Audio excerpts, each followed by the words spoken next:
Hello, it's me here to present my CLC5, in which I chose the Radix sort because it was hard for me to understand for some reason, which now seems really silly because it's such a simple one.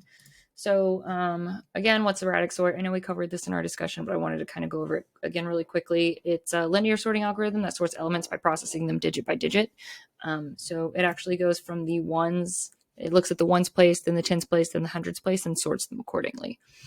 So I created a quick little Radix function here, and it's going to sort this ridiculously random this array or whatever, this list of numbers into what should be, because it worked last time, the properly sorted list of numbers.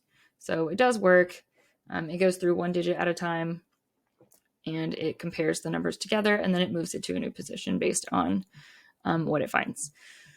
And it goes by, obviously, tens because we're going ones, tens, hundreds. So not too difficult to understand, so I'm not really sure why that confused me so much. Let's talk about the runtime analysis.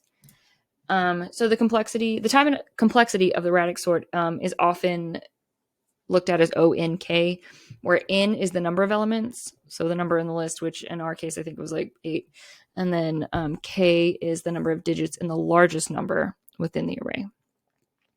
So in our situation that we were looking at, let's look at it. I think it's 8, 2, 3, 4, yeah, 8. So it would be 8 times K, which would be the largest number, which is 3 decimal places, so it would be, O times, so 8 times 3. So it'd be O24.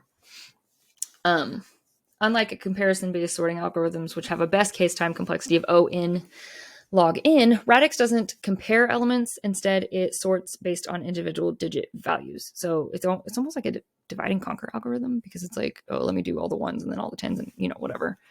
But it's a very interesting algorithm. So anyway, practical applications. Here's some things that I thought of that we could be able to use this for. Large-scale data processing. This is something that I could take to work and use it on some large-scale data processing. Sorting large sets of integer data, which we also have at work. It's a lot of flight data, a lot of altitude and stuff like that. So it's like these big old long numbers. Parallel processing.